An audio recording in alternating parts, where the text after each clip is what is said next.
All right, welcome everybody to another BS Friday. Etienne, it's good to see you. I'm glad our LinkedIn chat is beginning to work. We are going to have an awesome show for you today. Mark's working on his internet. For some reason, he got kicked out. You got to love live. Live is live. But we'll see Mark in just a few moments again. So with that said, we are talking about air barriers. We're talking about building envelopes. We're talking about one of the only experts in all of Iowa, and she's a female, which is even better because guess what you need for exterior air barriers? Attention to detail. And that's right. And that's what we're going to have on the show today. So with that said, hit that like and share button. Mark will be with us in just a few moments. And please, if you are not subscribed to our YouTube channel, go there and subscribe after the show. And as always, make sure you go out there and you support all of our guests after the show. Follow them and see what they are doing. So hello, everybody, and welcome to BS Friday. What a couple weeks we have had with the International Builders Show. What a week we've had this week with all of our guests and the best of IBS award winners. And just so everybody knows, and I like to talk about it every time, just at the International Builders Show, we approved some new code stuff that's going to start to be written in to the building systems codes for high energy, high efficiency products and codes moving forward. Moving forward, which is going to be amazing. All right, I see Mark sitting there in the winds. Let's see if he's with me here. How long? All right, listen, before I bring him in, let's have a vote.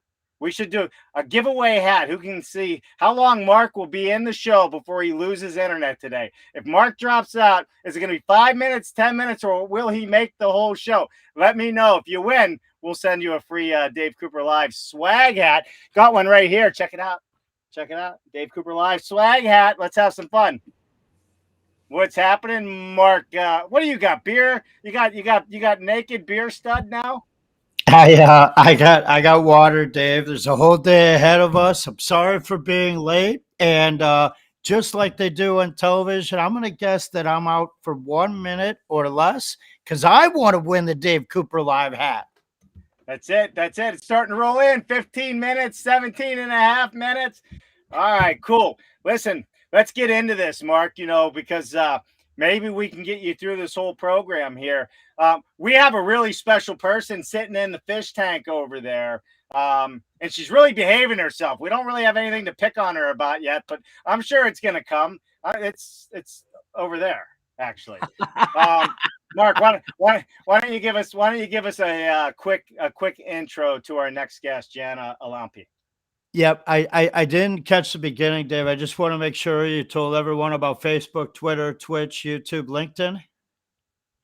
Come on, who are you dealing with here? Facebook, get your tweets on, everybody, is what Mark's saying. I'm saying hit the like, hit the share, hit the tag, and connect with Matt Bloomquist and ATN. So, what are buildings for? Well, they're there to protect us, right? And how do we know that they're protecting us? Well, we build a team that will be there at our side throughout the planning stage, throughout the process, and at the commissioning stage. What's that word? Commissioning? So if the building has a perimeter, let's just call that the envelope of the building. So we have the building envelope commissioning. And we have a specialist to take us through that. So for deep dives, for general questions, or even to know what an acronym is, put a Q up and ask more questions because that's why the expert here, Dave. Let's welcome Janna to the BS Friday Live. Yes, sir. And we have Janna with us. What's happening, Janna? Good to see you. Not that we weren't talking before the show, but the rest of the audience has not been part of this show. So, Janna, Mark set you up in a big way because you really are an expert in everything you're doing. You're with EPICx Studio. You're an architect. You're like myself, an air boss, right? I'm an air boss. So this is going to be a lot of fun to talk about. But before we jump into any of that, Janna, welcome to the party because we're going to ask you to tell us everything about yourself from the moment you were born to this very moment in time. Do not leave out any of the good stuff from the hospital, or we will be calling somebody in your family and bring them on the show. And believe you me, it has been done. Mark Willie's mother watches this show, and she's the one that finds out all the good stuff. So, but you only have 2 minutes to do it, Janna. Go right ahead and do what you got to do. We're all ears. Well, thank you for the warm welcome. I was born in California, raised in Iowa. I attended Iowa State University for architecture. I moved to Florida after I graduated with my husband. I became a licensed architect there. I moved back to Iowa, and the big shift in my career was when I went to University of Wisconsin-Madison and got my Building Enclosure Commissioning certification. That's a very short 2 minutes, but that is kind of where I ended up now. Yeah. I am a certified passive house consultant too. I saw somebody mention that in the comments. So that is kind of where this is all leading me. There is a lot of overlap, and I'm very excited to be here to answer your questions. Well, we're excited to have you here to enlighten us and fill us in. But I want to really make sure that we point this out right now in the show. Because if I read this right, you are one of the only woman-owned businesses, is that correct, in Iowa that is able to do this type of work in the entire state. Is that accurate? That is correct. I am one of 2 women in Iowa that are certified to provide commissioning, the last I checked. And I own my own business. Of the 2 women, I'm the sole business owner, so that is a valid statement. No, listen, we need one, we need more women in this industry. 2, we need more youth in this industry. And man, if we could wave our magic wand and have both of those things happen, it would just be amazing, especially when we get into passive house conversations, we get into air barrier, air boss stuff, right? We need that attention to detail. We need people out there that know how to do it, know how to implement it, know how to help train people to do it. And you're all of that and more. So, Mark, I don't know where to go with this. There's so many different angles and roads. Where do you want to go? Well, so you know, we're speaking today. We mentioned Iowa a few times because that's where you live, and the focus is the building envelope. But I want to set the stage for folks. There's different building typologies, and there's different climate zones throughout the country. So this is not specific to Iowa, and this is not specific to a certain building type. However, certain times with your specialties like you have, there's work that comes your way, and then when you build up that momentum of that experience, more of that work keeps coming. So a lot of what we'll see today happens to be commercial buildings that are used in the education sector. But that's not to say that the same skill set that you have can't be applied to all different building typologies in all different climate zones, but how you review those projects and how you set your team up for success is different and unique to each of them. So that's the general statement, right? But let's dive in, and why don't we have you give a general statement on actually what building envelope commissioning means, because for some people this might be a foreign term. So live big screen to you. Absolutely. All right. Well, a lot of people may be familiar with mechanical commissioning, which is a code requirement. So you can think of building enclosure commissioning just like that. In fact, ASHRAE Guideline 0, it's commissioning. It is a great guideline, and it applies to mechanical commissioning and building enclosure commissioning. So it's great that we're doing both now. Basically, it's an end-to-end quality assurance process. It starts ideally in pre-design through occupancy and operations. Obviously, our building enclosures, they are impacted by weather, and also occupants are a huge impact as well. So you want to make sure that your building enclosures are still operating as intended. Think from personal experience here in Iowa, people don't always follow the guidelines to a T. So there's projects where I've been brought in when the foundations for a building are already being poured, and there is a lot that's missed in those pre-design and design stage that you really need that. And I think that's kind of misconstruing people's opinions about it. And we're kind of doing a pseudo building enclosure commissioning. So that end product is not as good as it could be, right? It is proven that following that whole process is going to give exactly that OPR, owner's project requirements, that you develop at the beginning of the project, and the basis of design, the BOD document. Those are living documents that are carried throughout. And as the occupants enter the building, they start using it. Everything continues to be validated against those documents. So it's basically set goals, check goals, meet goals. There you go, Dave. That's it. We're done. We're done. 3 simple That's the end of it. Folks.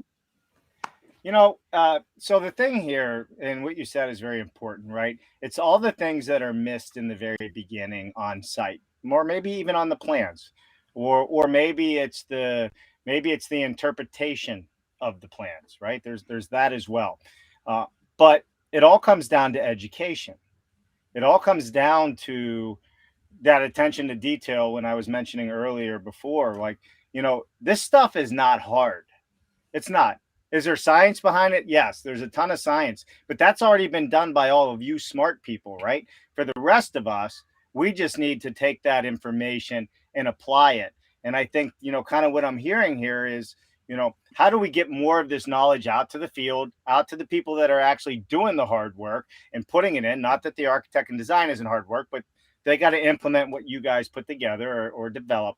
That's one side of it. And then how do you get the building owners or the occupants to make sure they carry on with it, is what I'm hearing, after all of that's been done. So, I mean, now we're not just talking about the trades. We've just carried this all the way into the consumer in this conversation. Am I understanding that correctly? Yes. And if commissioning is done correctly, there will be training of the facilities people, occupants, whoever the owner wants to bring in. There's a systems manual that sometimes it's so large, it's delivered in volumes that the owner, and when there's changeover of faculty, facility managers, that they have that document to reference and how it's supposed to perform. And it could be as large as a phone book, right? They can be. For some of these big buildings, it truly is. It's really great. And that setup for success is best early on. And I think that's incredible to bring that forward, because otherwise, when you're called in later, you're giving more of an evaluation. I'm simplifying it to say the word evaluation, because it's hard to grasp that really would be commissioning with voids and missing layers, let's say, in the vapor barrier, right? How do you commission a wall that's missing a vapor barrier? I'm dumbfounded. That doesn't happen often, Janna, just so you know. He doesn't get dumbfounded often. So you would be surprised by all the photos that I have of issues. And that brings up a good point, because owners get to decide how often they want somebody to go on site to inspect the work during construction. Some want you on site maybe 4 times during the whole life of the construction of the envelope. Just think of how much you miss, right?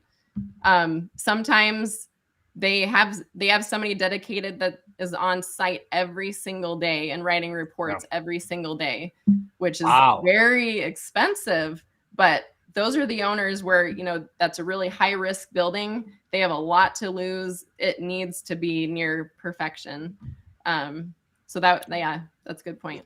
The reports that they're making, are they also photographic reports? Right. So here we are on the west side of the building, and the foundation detail 15 feet from the corner. Like, are we that specific? Yes. Well, Wow. It depends. Sometimes exactly. It varies from commissioning agent to commissioning agent. There's not one set standard of how you write your report. Some might just be a couple pages long. Some might be, 40 pages long on a site visit. But yes, getting those photos documented, and then be as clear as you can with the writing. Of course, being a licensed architect, I've become very familiar with the right words to use and the wrong words to use, because they can really get me in trouble on those reports. And it's great. You actually have been on 20 minutes before you used our favorite phrase, and that's favorite with a PH. It depends. Dave, it's never happened before. This is the longest that we've had a building science-based architect on the show before using the phrase "it depends." You win a Dave Cooper Live hat just for that. There you go. You're in it to win it, and that wasn't even set up. I love it. So we have all of these photos that you have given us, and I don't know if they're supposed to be in any particular order, but they're in the order that I put them in. So I guess that's a particular order, or I should say Jennifer put them in. Should we put them up on the screen and start walking through some of these photos you shared with us? What I'd like to do, if we could, real quick, Dave, the comments you've been putting them on the screen. Can we say a couple hellos and then dive into the photos? And when we go to the photos, there's no setup here, folks. It's just like when you go and visit the sites in your team, you'll experience these things at random upon review. So the same with the photos. We're going to see what we see, and then you'll get the interpretation of what we're seeing. So say some hellos here, Mr. Dave Cooper. All right. I was saying no, but I was just teasing. I love saying hi to everybody. All right. So we got Matt Anthony. What have I missed? Matt, you've missed 20 minutes of pure brilliance coming out of Janna, who went the longest without saying it depends. So that means you missed a whole lot, because we got into just the facts, ma'am, as they say. What was that? That was that police movie, right? Just the facts. Dragnet. Thank you. And we got the good old Andrew Wilkinson from across the pond. This starts from the beginning to the end of any project. Absolutely, it does. Here you go, Mark. You can take this one here. Okay, so Janna is talking about real pains of building energy, building envelope. I said energy. Boy, there's a connection there. Building envelope commissioning. I feel you, and we all feel you. And look at all the acronyms after your name. My goodness. All right. I know Pam personally. Yeah, sure. She worked on the project of the photos that we're going to look at. She worked on that project with me. So Pam, you deserve all those acronyms, and I'm glad that you're here. Yeah. Right, well, listen, you can't have acronyms without them being explained. See, the whole here, I'm going to give you my philosophy. You ready, Pam? Sure. You guys ready for my my soapbox, so to speak? Yeah, and thanks for that comment, Pam, because now you got Dave on the soapbox. So Janna and I are just going to take a little nap, and we'll be back in 20 minutes. Listen, those acronyms are great for all of you, but we're trying to grow who understands what we do. So yes, it's good in the professional world to have doctor, and all these fun things. I know what they are, most of them. Mark knows what they are. But how does anybody who doesn't know you have any clue what you truly do by just putting all that stuff after your name? Unless you're only looking to deal with people in business and not grow who we are and what we do in the industry. And that's what we're all about. That's where I come in. I'm kind of the one that knows nothing. Mark knows everything. And I ask these silly questions. So I personally don't have a clue what some of those acronyms are. So we're going to get in. We're going to have Pam on the show. We're going to talk about all our acronyms. That's what I think we're going to do. Pam, Awesome. you set yourself up. She had another comment here. I want to put it up, right? It says, and why not have older women as air bosses or building enclosure commissioners? Older women can teach the younger ones, right? And not only teach them, but inspire them to be in the trades, whether it's an architect or whether it's somebody in the field where you need that attention to detail, which we're going to see was lacking probably in some of Janna's pictures. Yeah, and Pam, we believe in one of my favorite hashtags is apprenticeship is an obligation. And so that's a two-way street, right? And the fact there are mentors out there, that means that you're passing the torch to the apprentice because the apprentice will become the mentor. Ooh, you know what I like to say, Mark? When does the student become the teacher? Ah, Bruce Lee. There you go. All right, here's one for you, Mark. We know this guy. Okay. Oh, out of Pittsburgh, right? Rob Hoskin. He's got a manometer in his hand, and he's got a brewery in his basement. Our BOD and design review are key. Let's talk about design review. Okay, after the photos, Rob, we'll get into design review, and you can hear from an architect and a building envelope commissioning specialist on it. Sean St. Amour, this one's to you, Dave. Happy Friday, everyone. Let's get into some BS Friday. Good to see you, Sean. We got to catch up. I got to learn about all the new things you're doing. And Rob, just so you know, Pittsburgh's the greatest city in the world. I'm from there, of course. I will be in your basement this summer. Just telling you. There you go. I'm going to need a place to park the motorhome. There you go. I love it. All right, here's a no stranger to the show. Go for it, Mark. They were voting on how long you'd last. Sure. Out of Taylorville, Illinois, we have Build, Learn, Teach on Instagram. Matt Bloomquist.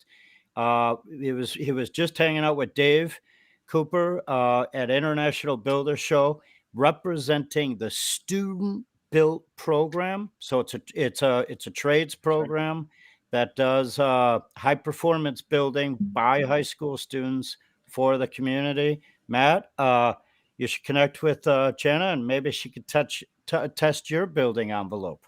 There you go. That's right. There you have it. Well, at the students, you mean? All right, Etienne from CxA North America, the CEO, smartest guy I know.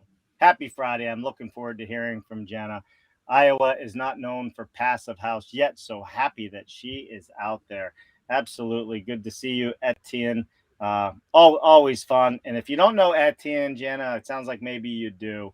He's just one of these guys. You'll talk to him, and he's going to brighten your day just with his words. He's that good. He's that good. Here's one for you, Mark, real quick. Then we're going to get back into the show. Okay, so the man, the legend, Greg Ugaldi, thumbs up to you. Always a wealth of information on Dave Cooper Live. Greg, thumbs up to you in the NAHB. Another successful year, January 31st through February 2nd, Las Vegas. Book your seats now. That's right. Book your seats. We will be there, and we will be live. Mark will be with me this year. He just said that on the show. He doesn't tell anybody where he's going, but I'm telling you, this year he'll be in Las Vegas. I can hide some chips behind that beard, and we can make some money. All right, let's get back into the show here before I get myself in trouble. Janna, you ready to walk through some of your photos? Ready. Yes, love that. Here we go. So drum roll, Dave. Oh, yeah, there you go. All right. One big thing that we see is that roof wall connection. It is the biggest problem where air leakage occurs. And oftentimes you have the person working on the roof, person working on the wall, and they just terminate their work. There's no overlap.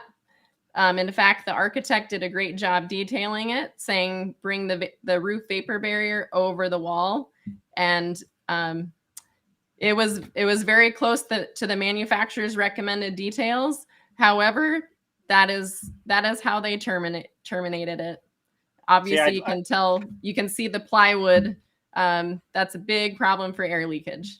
All right. I would lose my mind on. You go ahead, Mark. You're going to say something scientific. Me, I'd lose my mind if I was on a job site and saw this, because this isn't even to me. This isn't even normal. This isn't passive house. This is common sense. Well, you would think, but common sense isn't so common. So you have great brands here. You have great products that were selected by the team. You have the membrane, some sort of Firestone product. It looks like there, and then you have the Carlisle coming up, and clear as mud, right? You got that plywood sticking right out from the liquid flash, and holy cow, imagine what's happening at that plywood level, right? It's going like this as we speak. The plywood's changing shape, and Yep. and you probably saw this from 15 feet away, right? Yeah. Yes. And this was actually not the same condition all the way around. Oh, This particular spot, they stopped the vapor barrier right at the plywood. But there were some places where it was a little bit shorter, and some places where it did come over. So very inconsistent all the way around, and some places where they didn't overlap the seams. Yep. There's a photo that we'll probably see later where they actually left a gap so you can see the steel deck underneath. ouch. Yep. Let's go. We got a bunch of photos to get through and a short amount of time to get through it. So let's walk our way through them. Yeah. Oh, beautiful All right. plywood, though. So this is the contractor's attempt to create a continuous air barrier in a condition like you just saw. So they're basically making a little L piece. You can see that the adhesive on it has already come off on part of it. And this is only probably about a week after they put it up. You can only imagine in 20 years what that's going to look like. Yeah. Well, I guess it'll be laying on the ground, right? So it's really interesting. There's a phrase that's used, right? Test and verify. So if you put that membrane up and it's wrinkly, you already know at that point you have a bonding issue, and you need to remove it, and you need to double check if it's even the right one. So my guess is it's the right one. It's just not installed clearly to any sort of standard, let alone there's no continuity. There's no connection. There's a 8-inch void. It's like a work in progress, if you will. Right. And the code requires the continuous air barrier to be able to withstand pressure differences, wind effects, stack effect. And obviously this would not withstand that at all. Probably wouldn't withstand a whole building air tightness test either. Yeah. Love it. Right. What's the blue liquid coating on the block, Mark? I would guess that in this case, that is a liquid applied air barrier. Am I right there? Yes. I Correct. don't know the brand name, Dave. For some reason, 6 companies all use blue. I don't know why. It's kind of confusing, but maybe that's so everyone thinks that it's their product on there. I'm not sure. Perfect. Well, there it is again. Oh, here's a All good right. one. Take it away. Yeah. So this is just another example where you can, I don't know if you can see it very clearly, but instead of just the continuous L, they actually put on a little piece at the end. Yeah, all the way to the top there, Yes. Dave. Look at that. Yeah. Wow. So here's a great example of an opportunity during the planning stages to create a mock-up, right? You have this overhang here intended, and the suppliers, the designers, and the tradespeople, they work for success, but there's a void in the communication, and it's caught by the review of the building envelope. Thankfully, the scaffolding is all there, and I hope that they approach that inside corner with the same detail that they approach the outside corner at the window opening that we see. So there's a direct difference of what you're seeing as masterful and as of catastrophic. Right. And not just the mock-ups, but pre-construction meetings are a great place to address these issues, where especially if you see the by others on drawings, then no one's going to take responsibility for how those connect. So that's a great time to bring everybody together and say, okay, this is how we're going to make the tie-in, and this is who's responsible. So Right. we're gonna classify by others right now as BO, and we're gonna say that stinks. No more BO, no more by others. All right. So in the audience, honestly, if you're out there, are you like, is there anybody out there that knows people that don't have pre-construction meetings? Like, it just blows my mind that that's even happening still, where you're not sitting down at a table going through all of this with all of the trades. If Well, you're not they doing happen. it, I guarantee. Yeah, they Yeah, happen. But when they bring me in late and I've missed those pre-construction meetings, then those conversations don't always happen.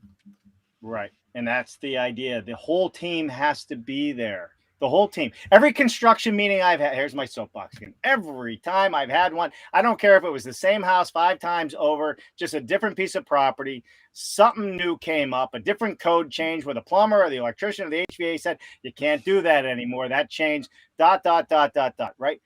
It just makes sense. Sorry, Janna, but it makes me mad that we're still having this conversation. It should just be common sense at this point if you're a builder.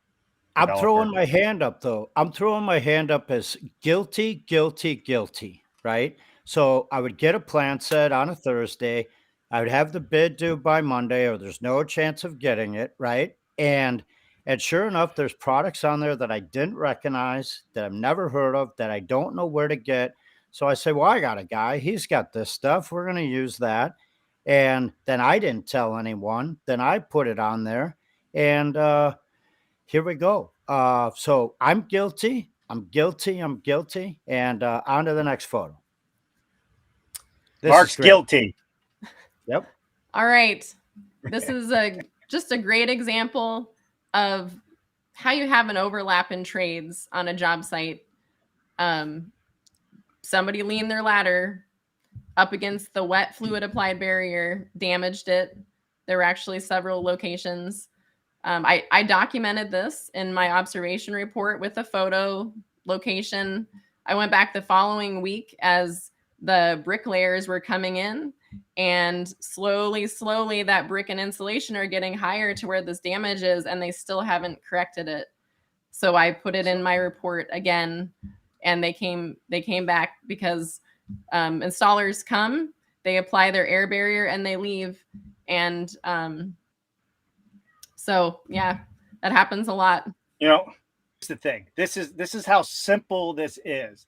Attention to detail. That's what our beautiful military is so good at, right? Attention to detail. That's how they can move around the world with logistics in a matter of hours, let alone days.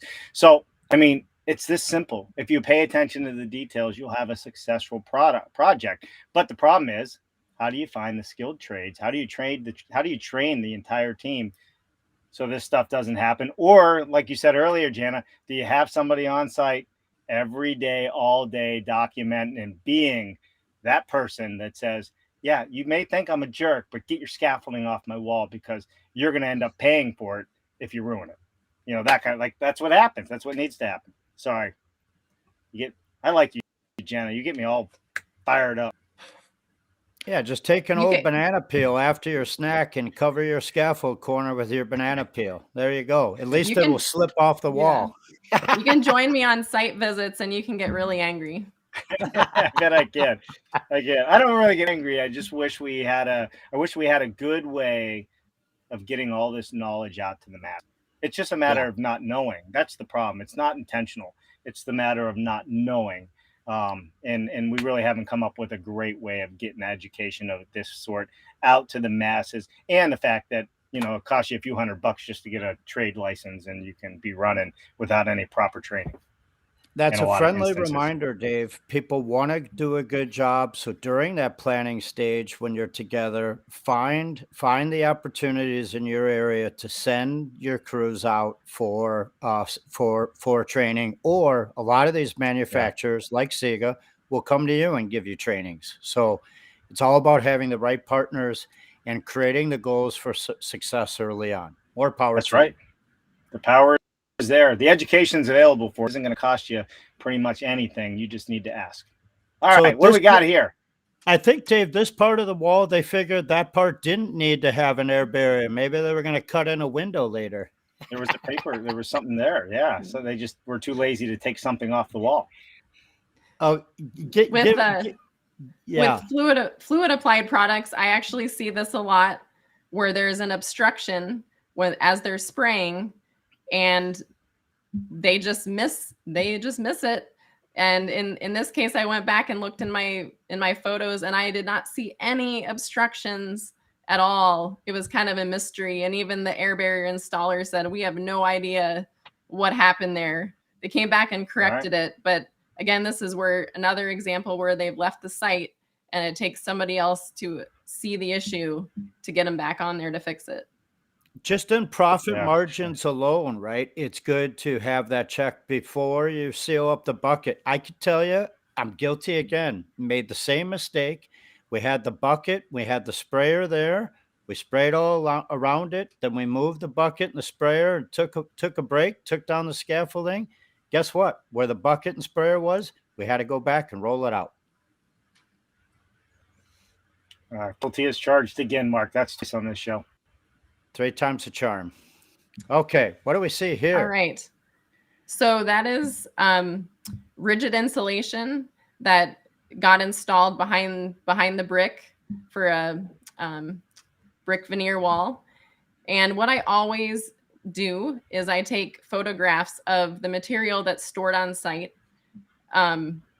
This particular product, as all manufacturers have guidelines of how their products should be stored. They should not get wet, no exposure to sunlight. This was a rainy day and it was soaking wet. It was raised off the ground like it was supposed to be, but there are some damaged panels. There's times where I've taken photographs of a product and it wasn't even approved. There was no substitution for that. And so I document that there's a product that is not approved being used on this project. Yeah, it's not to say it's not an equivalent product or a better product. That's not the point. The point is it wasn't approved, and the site conditions required a tent or a sea container, right? Yeah. Look at this. Ooh. What's going on with that missing vapor barrier? It is missing. In this case, the vapor barrier is also the air barrier on the project. So I documented that it was missing, and I came back later. So the way that's layered, you have your vapor barrier with your rigid insulation over it, and I think maybe the next photo is the close-up, right? Yeah. Oh. So that's the close-up. Yeah, and then the next one is when I came back later after I had made an observation of it, and there's no vapor barrier. So they went ahead and just installed the rigid insulation over it. So they had to come back and take that off and reinstall the vapor barrier, which you can imagine was probably kind of piecemeal. Yeah, piecemeal is not the word you want in this category. Jenna, Dave and I have a good friend, Jerry at Integra, and that picture, if we were to show him, he would say, hey, look, guys, precision equals performance. Get it right. Yeah. You know, Mark, I don't know if Jerry, sorry, I got a little ahead of my photos there. Something got mixed up. I don't know if Jerry told you, right? But I was looking at one of the photos and all the debris. I'll be out in San Francisco next week. So I think I'm going to reach out to Jerry. We have a new show coming out. It's called Dumpster Diving with Dave and Jerry. we're going to get into the dumpsters and we're going to throw all this material out. And as we're throwing it out, dollar bills are going to pop up on it to show how much waste we have in our dumpsters from not doing it right. So sorry, Jen, I didn't mean to take away from you, but Mark's fault. We'll see you on Dumpster Dive with Jerry and Dave next week, folks. Dumpster diving with Jerry McKay. Yep. All right. So let's carry on. I'm not sure how things got a little twisted there, but here we are. So the vapor barrier has to be overlapped. One thing that you can see here, you can see the structure underneath it. This project, I kind of want to touch on the person that talked about the design review, because I did my design review during construction. That's when they wanted it done. The architect did not have a cover board underneath that vapor barrier, so they couldn't roll out the the air bubbles, and also let's see. So yeah, no overlap, and again, they kind of had to piecemeal that. There's really no other solution. Yeah, not only is it not an overlap, but it's a gap, right? The curtain is open, if you will. Mm-hmm. Wow. It's definitely open. Not only there, but on the left there too. Yeah. So again, this is not a knock on the people that are doing the work. What it is an opportunity to say, this is why we need to plan and train, and don't do design reviews when a project begins. You have beautiful materials here. You have beautiful buildings that have potential. So just back up, start correctly. And oh my gosh, this photo, it gives me tremors. I'm going to have a nightmare tonight. So hey, just real quick, Rob Hoskins says not seeing photos. Rob, just give me photos back if you would. Just let us know that you guys are seeing it. I'm assuming you are, because Janna and Mark are seeing it, but just let us know.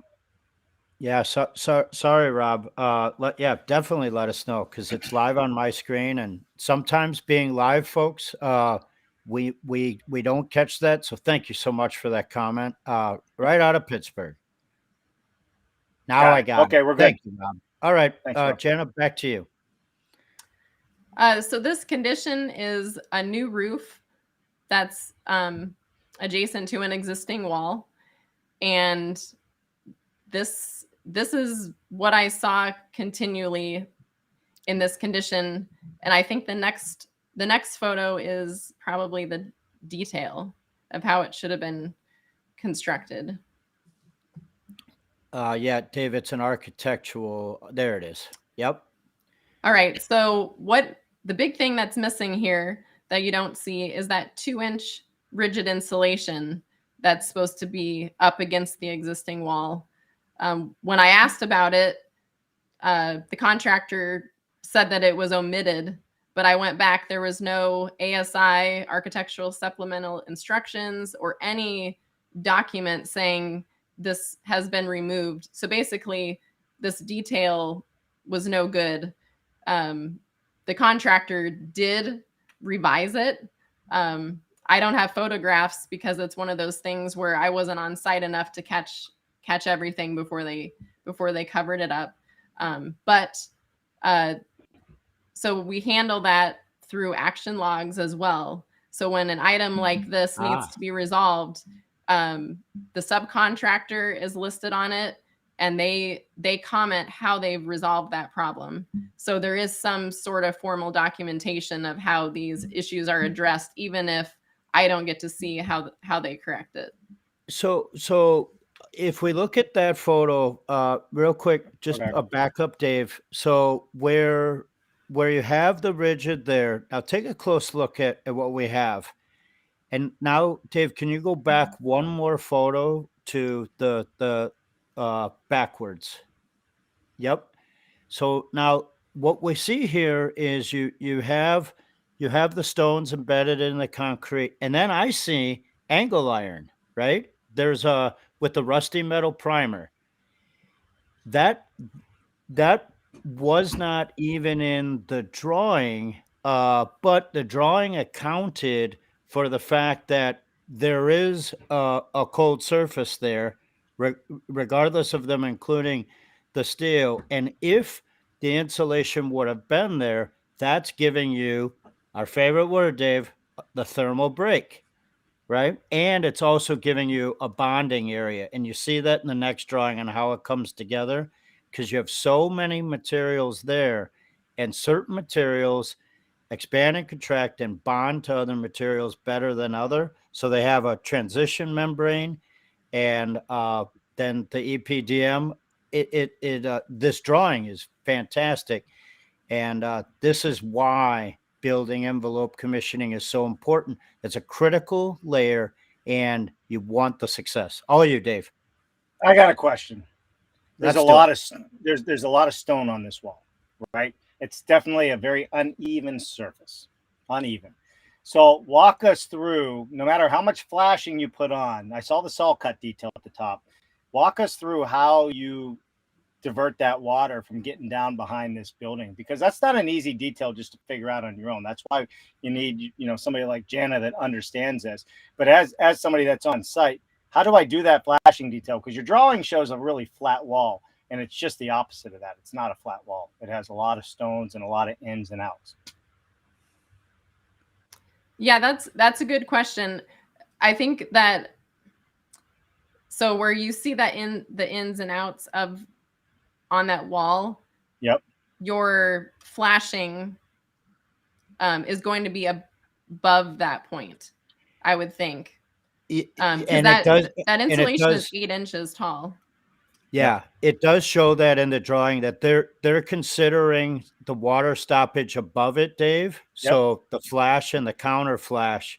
So a lot of times you'll find a receiver strip or something that's building that in for added maintenance. You're exactly right. They're going above it where you see the points there up on top. And they have the saw cut there for it too. Yep, exactly. Nope. It's just an important thing to point out, because anybody would say, well, how do I flash that if you don't understand the science or how to do the detail? That's why this stuff's so important.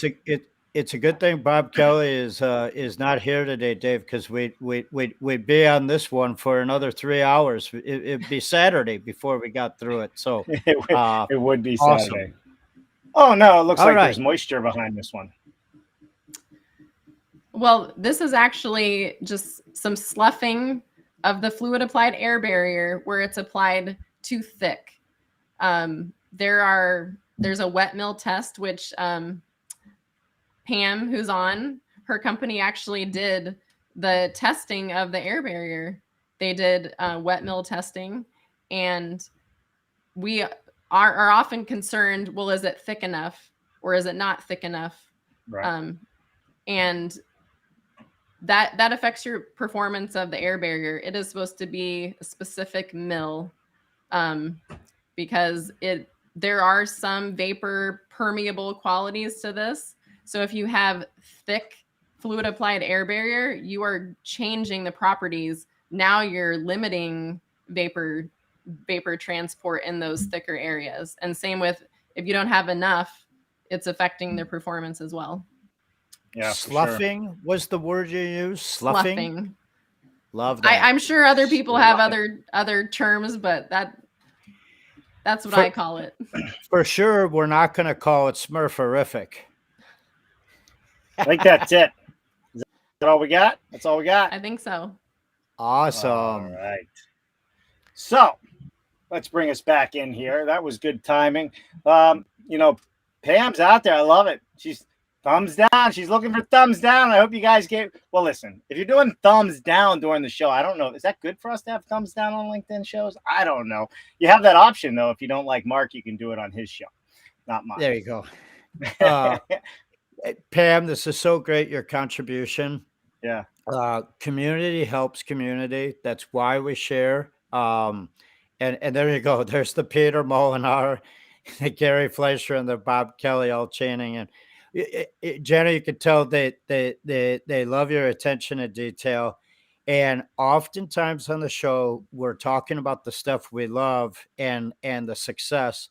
And thank goodness we're pointing out the lessons learned because we've been there. And when we share that, we can cause the muscle to be formed in the rest of our community so that they can avoid as much risk as possible. That's right. That's right. Well, I mean, listen, Janna, you're more than welcome back on this show anytime, any day of the week. In fact, you know, it'd be a lot of it'd be a lot of fun. One, Janna's got the showbiz personality. I think this could be fun, Mark. How about when Janna's out doing one of her site inspections, we bring her in live from her phone, and she can point. We could use her phone as a live camera, bring it into the show, and we can walk some of this stuff with live detail. Janna, you up for that? Sure, I would love to do that. I'm putting her on the spot. Meanwhile, she's like, "I'm going to kill you when I get you behind." Well, I'm not. Let's see. Pam can be Pam can be on camera. Yeah. Yes. I'm not sure if the owner and contractor would be too keen on that. So if we kind of keep the project on the down low, because that's really when I share these photos and talk about lessons learned, I have a lot of respect for the owners and the contractors that worked on it, because like you said, it's not intentional. It's lack of education. And I don't want to point fingers at anybody. No, we treat it that way. Yeah, at the beginning of the show, we always say the locations have been changed to protect the innocent, right? The locations are any building USA, whether it's an existing building also or a new construction, right? Yeah. It's not about labeling. It's about working together to overcome any new problem we encounter and fixing our own errors, right? I said guilty twice. I think we're on 3, by the way, just saying. There we go. Rob says sometimes people skip. You went away, Rob. They skip A, designing, B, building the hard parts. That's right, because it's easy to jump in and say, "Oh, I know what we're going to do there," and everyone says, "Oh, yeah, I get it." And you have a general feel, but those specific hard parts, absolutely. Go ahead, Dave. Yeah. So let's round it up. So Janna, I think there's 2 parts to what you said, and the privacy of people that are trying to do the right thing. Because quite honestly, you would not be on the job if they weren't trying to do the right thing. And I think there's a real value to that and people understanding it. And 2, we'd only focus on if you had something to show us, not names or contractors or people doing the work. It would just be, well, here's what's happening. Here's how we can maybe fix it or educate, because we've shown a lot of things, right? But it'd also be fun to talk about, well, how do you take something that's already happened like that? Would you call the dripping gooey stuff? Like, how do you fix that? Like, these are all conversations that we could also talk about so people know if they see it on their job site, and that's for another show. So thank you. I think it was called smurfing, snudging, sloofing. Sluffing. It's smurfing when it's the blue stuff, right? Love Smurfing. that. Hey, Dave. Yeah, that's me. You having coffee? You having coffee tomorrow? I'm thinking about it. Yeah. Yeah. Yeah. Coffee with Dave almost every Saturday at 9 a.m. I might be on a flight from San Francisco next Saturday, but we'll figure it out. But definitely coffee with Dave tomorrow morning at 9 a.m. Why? You got something planned? You want to come on? You want to hang out? I want to come on and I want to hang out. Today was great. It's never enough time, right? It's never enough time to go over things. And I wanted to say, a lot of the people in our industry are in catch-up mode this week. That's not a ketchup and mustard conversation. They're in catch-up mode because they were in Florida, right? Dave and Jennifer, the whole family was traveling. And so we realized that not only is everyone catching up, but there was a lot of folks unable to attend the International Builders Show.